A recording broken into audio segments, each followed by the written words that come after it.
મનુષ્ય નંબર 4 મનુષ્ય નંબર 4 ના આપણે 3 વિડિયા બનાવ્યા અને અમુક માણસોની કોમેન્ટ આવી અને વોટ્સએપમાં મેસેજ આવ્યા કે હજી આની ઉપર થોડો વધુ પ્રકાશ ફેંકો. આ સ્વલક્ષી ચેતના શું છે? એટલે હવે એક વધુ વિડિયો મનુષ્ય નંબર 4 પર બની રહ્યો છે. વાઇટલ ફોર જાગરણ મનુષ્ય નિર્માણ કોન્સેપ્ટની અંદર આપનું હાર્દિક સ્વાગત છે. શ્રી ભાઈશ્રીના પ્રણામ. મનુષ્ય નંબર 4 ની અંદર સ્વલક્ષી ચેતનાની શરૂઆત હોય છે અને એની શોધખોળ પણ હોય છે અને એમાં સફળ પણ હોય છે એવું આપણું બધું જોયું. હવે થોડીક વાત ડિટેલથી કરશું. જોકે હવે જે વાત થઈ રહી છે એ વાત લગભગ ક્યાંય ચોખવટ નથી કરેલી અને એની પાછળનું રીઝન પણ છે. આપણે અગાઉ વાત કરેલી કે કોઈ આત્માની વાત નથી કરતો, ફક્ત ભગવાનની જ વાત કરે છે. આવું શા માટે? તો એની પાછળનું જે કારણ છે એ હું તમને આજે સ્પષ્ટ કરી દઉં. આત્માની વાત એટલે થતી નથી કે આપણી અંદર આત્મા હોતો જ નથી. એટલે અને હોય છે તો એ ફક્ત અને ફક્ત સંભાવનાના રૂપમાં જ હોય છે. સંભાવના કઈ રીતે? આપણે એક ઉદાહરણ લઈએ કે આપણી પાસે દૂધ હોય. તમે દૂધને ગરમ કરો ગેસ ઉપર અને ગેસ ઉપર ગરમ કર્યા પછી એને તમે ઠરવા મૂકો એટલે એની ઉપર એક મલાઈ તળ જામે અને એ તળ જામે ને એની અંદર ક્યાંક ક્યાંક વચ્ચે એક તૈલી કલરની એટલે કે મતલબ ઘી જેવી બૂંદો આમ ઝબકી આવે ઉપર, ક્યાંક ક્યાંક આછી દેખાશે. તમે ગોર કરજો ઘરે, બહેનોને વધારે ખબર હશે પણ પુરુષો પણ એની ઉપર ધ્યાન દેવું. તો એ શું બતાવે છે? એ સંભાવના બતાવે છે કે આ દૂધની અંદર ઘી જેવું કશુંક હોવાની સંભાવના છે અને કદાચ એ બૂંદ દેખાય છે અને અત્યારે એમાં ઘી છે એવું ઘણા લોકો કહે છે એમ. પણ એ ઘી જે છે એનો આપણા માટે કોઈ ઘીનો મતલબ નથી અને ઉપયોગ પણ નથી. અને એ દૂધ તમે જો પીશો તો એના ઘીના ફાયદા તમને મળવાના નથી. હા, તમે દૂધ પીવાથી તમે એમ દલીલ કરશો કે એ દૂધની અંદર ઘી છુપાયેલું છે.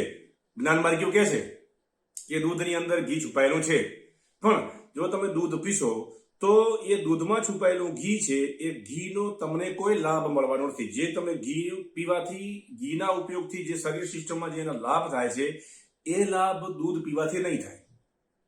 તો એનો મતલબ શું થયો? એનો મતલબ એક જ થયો કે જે દૂધની અંદર ઘીની સંભાવના છે એ ઘીનો આપણા માટે હાલ પૂરતો કોઈ ઉપયોગ પણ નથી અને એનો મતલબ પણ નથી. હા, તો હવે એ સંભાવનાના રૂપમાં રહેલું ઘી છે દૂધમાંથી, એને જ્યારે અસલ ઘીમાં કન્વર્ટ કરવું હોય તો એને વિશિષ્ટ પ્રકારની પ્રક્રિયાઓમાંથી પસાર કરવામાં આવે છે.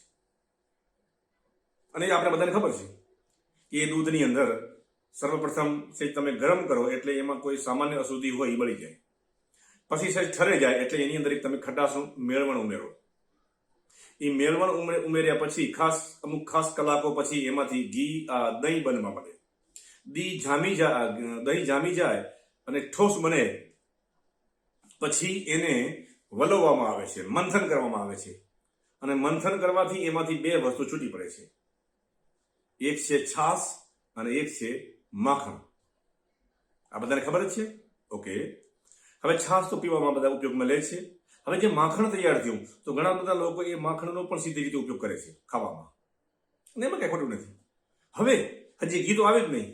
તો જ્યારે માખણ બની ગયું એટલે માખણને પાછી એક બીજી પ્રક્રિયામાંથી પસાર કરવામાં આવે છે, એ છે ગરમી. અગ્નિ ઉપર જ્યારે એ માખણને તપાવવામાં આવે છે ત્યારે પાછી એમાંથી 2 વસ્તુ છૂટી પડે છે. એક છે અશુદ્ધિના રૂપમાં રહેલી ખટાશ, છાશ, પાણી વગેરે વગેરે એ નીકળે છે અને બીજું ઘી છૂટું પડે છે. હવે જ્યારે એ અશુદ્ધિ છૂટી પડે છે ત્યારે એ અશુદ્ધિને અલગ કેમ કરવી? ઘીને અને એ અશુદ્ધિઓને, ખટાશને અને છાશના કણુઓને અલગ કેમ કરવા? એટલે એની અંદર એક ખાસ પ્રકારની પાછી એક મટીરિયલ, ઉદ્દીપક નાખવામાં આવે છે.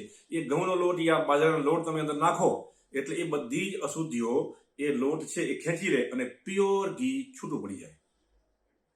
આટલી બધી મથામણ થઈ ગયા પછી ઘી છૂટું પડે છે.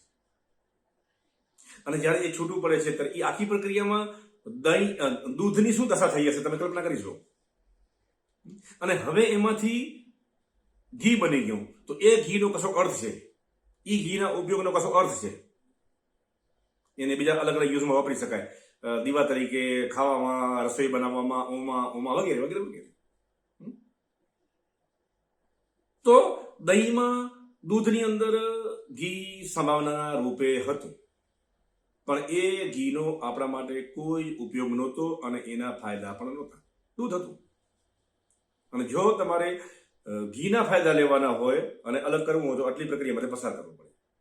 તો આ મનુષ્ય યંત્રની અંદર જેમ દૂધમાં છુપાયેલું ઘી ફક્ત સંભાવનાના રૂપમાં છે અને એ કશા અર્થનું પણ નથી, એવી રીતે મશીનની અંદર રહેલો આત્મા ફક્ત અને ફક્ત સંભાવનાના રૂપમાં જ છે.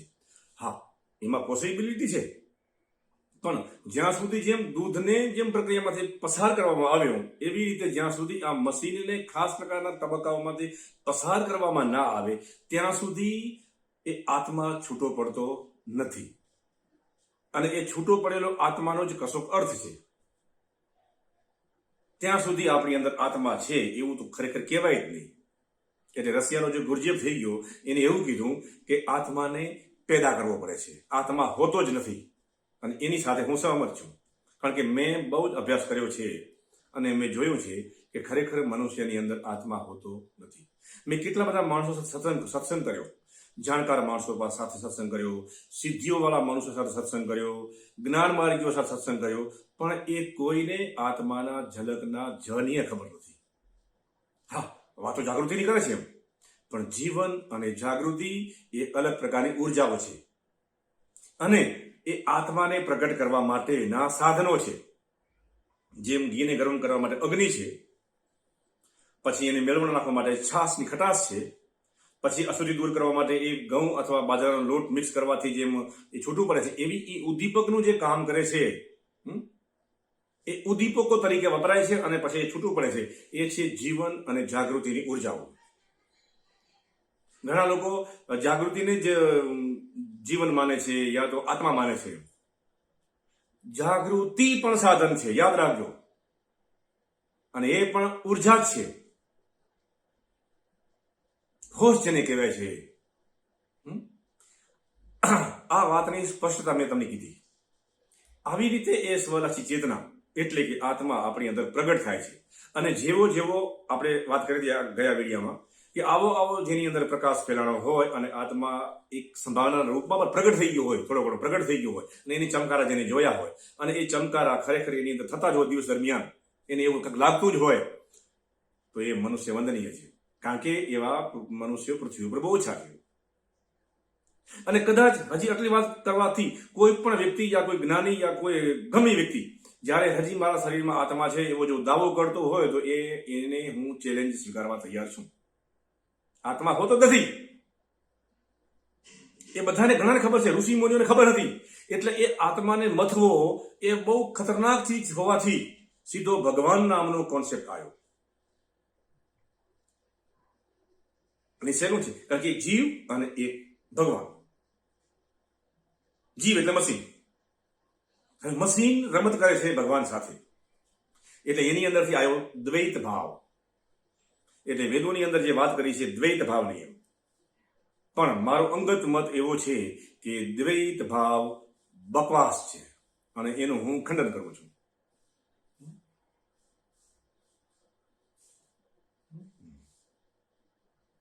મને વાંધો નથી, તમે મારી સાથે એગ્રી ન હો તો તમારી મેટર છે, પણ જે દ્વૈત ભાવની અંદર હું જીવ અને ભગવાન એવું જેની માન્યતાઓ છે એ દ્વૈત ભાવમાં છે. અને એ દ્વૈત ભાવની અંદર પણ એ કશુંક ભગવાનને મેળવી લીધો છે યા માતાજીને મેળવી લીધો, કશુંક મેળવી લીધું છે. એ ફક્ત અને ફક્ત એ જીવન અને જાગૃતિની ઉર્જાઓ જ અંદર છે. એ ઉર્જાઓની જ રમત છે.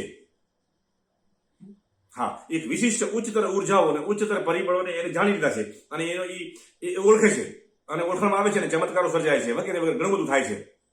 પણ એ પરમ સત્ય અથવા તો પરમાત્મા તો નથી જ. તો આપણે ડુંગળી બટાકા સિવાય કશું જ નથી. આ વાત છે.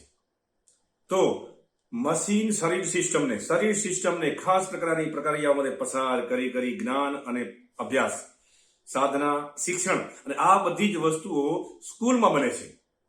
અને મનુષ્ય નંબર 4 એ સ્કૂલની પેદાશ છે, એ આપણે કીધેલું.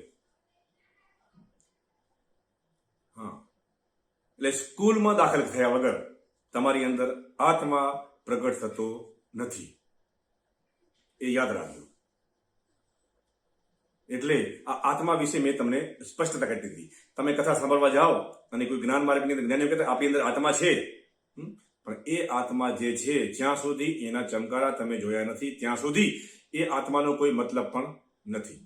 અથવા બીજી રીતે તમને કહું કે જે લોકો જે ગુરુઓની પાછળ જાય છે અને એના મતને માને છે અને જેની એ પ્રક્રિયાઓને 6 વર્ષ ઉપરનો સમય થઈ ગયો છે, એવા જે લોકો છે જે મતને માને છે, અને જો તમને ક્યારેય અંદર એ 6 વર્ષ દરમિયાન યા 10 વર્ષની અંદર તમારી અંદર સ્વલક્ષી ચેતનાના કોઈ ચમકારા થયા નથી, યા તો સ્વનો બોધ થયો નથી, એવો જ કોઈ પણ ચમકારો થયો નથી, તો 99% તો પ્રોબ્લેમ છે એ સામા ગુરુની અંદર. કારણ કે એની અંદર પણ સ્વલક્ષી ચેતના નથી.